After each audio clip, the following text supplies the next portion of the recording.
All right, everybody, good morning. It is Thursday. It's another time for our weekly Nomberg Law Live. I want to welcome everybody. It's not our usual day, but that's okay because we have an awesome guest lined up for us today. We're going to talk with Jennifer Lynn. Good morning, Jennifer. Good morning. Thanks for having me.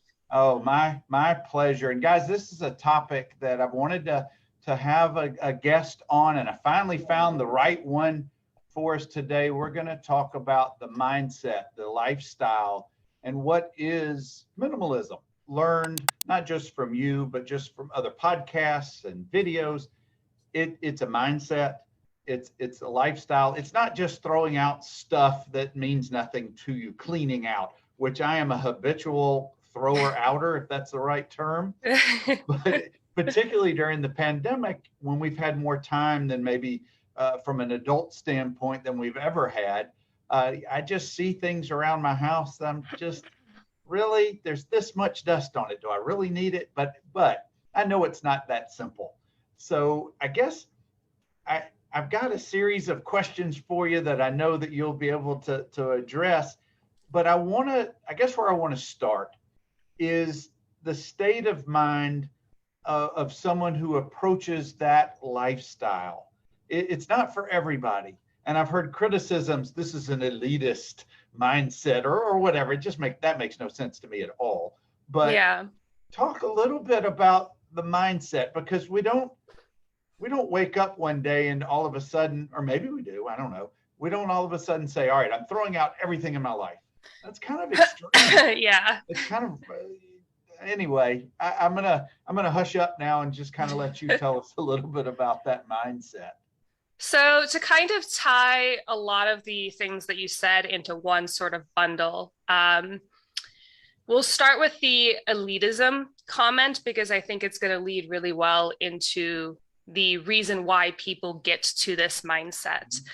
And I think the criticism with the elitism, it's valid in some regard because I do think there are some people who have turned minimalism into having like all the perfect stuff, all black and white, $1,000, this, that, the other luxury goods because they're better quality. And I'm a minimalist, so that's what I get. So there's like a valid criticism there. However, I don't think elitism stops at minimalism. You can see elitism with drinking wine or yoga or drinking coffee. And I think that throwing away the entire ideology and possibilities of the lifestyle helping you, because some people are jerks about it, in my mind is a little bit foolish, but to each their own. As far as the mindset, the reason that I think there's kind of two buckets that I put people in. Doesn't it look different to everyone who may be wanting to get into that type of a lifestyle of minimalism? Doesn't it look a little different to everyone? There's no prescribed formula, if you will. Absolutely, it does. I think that there are, just like with anything, like let's touch on like religion for a second. Not that minimalism is a religion, although it does get that comparison from time to time. Yeah. You can observe, let's say, the most popular religion in the United States is Christianity. You can observe and be devout, and you can observe and maybe you don't really go to church every Sunday. So there's all different ways to incorporate like God into your life. Mm-hmm. And the same is true for any lifestyle choice that you make, including minimalism. So there are some people who I've helped along the way where they are not, I would say, like minimalists in any regard, but there are certain principles that they've cherry picked because they find them helpful in their day to day. So I really think that. But then where do we go? That is a great question. I would say the best place to start is to define your reason for why. Mm-hmm. So like, why do you want to switch your mindset over to a more minimalistic mindset? Is it because you want a cleaner house? Is it because you feel like you're drowning in clutter? Is it because you want more money? Is it because you're tired of feeling like you have to keep up with the Joneses and this sort of capitalist trap that we sometimes fall into in this country? Mm-hmm. Define your why, because when things get a little bit tricky and tough, but just a few of the questions would be like, is this item worth its maintenance? So I used to have like a lot of cashmere sweaters.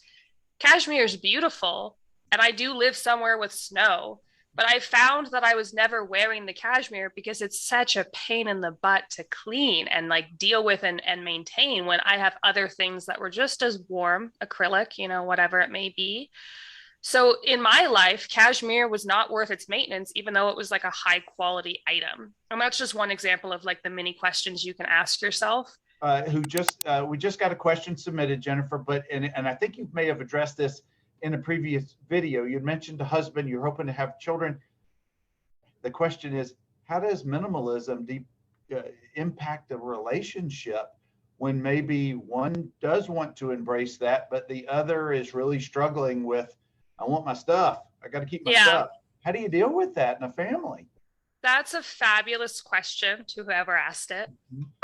So I'm lucky enough in my life that my husband comes from Eastern European country.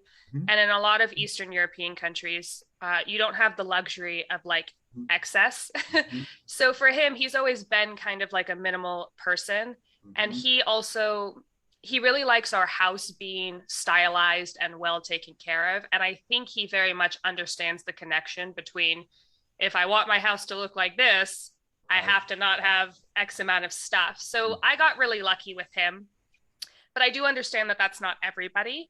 Mm-hmm. There's a couple of ways I would go about it. Number one. Forgive me if this is too personal, but does your husband have a drop zone for all of his dirty clothes that do not make it to the hamper on a given day? He does not have that problem. I'm so lucky as that we have one hamper that sits in our laundry room. And I don't know if his mom just like spanked him when he was a kid or what, but they make it into the hamper. I'm not saying that he just submitted this question, but he wanted me to address, do you have a drop zone for all of your dirty clothes that don't make it to the hamper on a daily basis? So I have a question for that question, because dirty clothes make it into the hamper every day. But Are you talking about that like weird equilibrium where it's been worn once, so it's not clean enough to go in the closet, but it's not dirty enough to go in the hamper? Is that sort of the category you're talking about? Yes, I guess you found out. I struggle with that every day. Okay, so I have solutions. Please share. So this might not work for everybody, but this is what we do. For our pajamas, when they're like half worn, instead of going back into the drawer, I put them under my pillow because I'll wear pajamas twice. Yes. So that's number one. Gotcha. For like shirts like this that are half worn, I have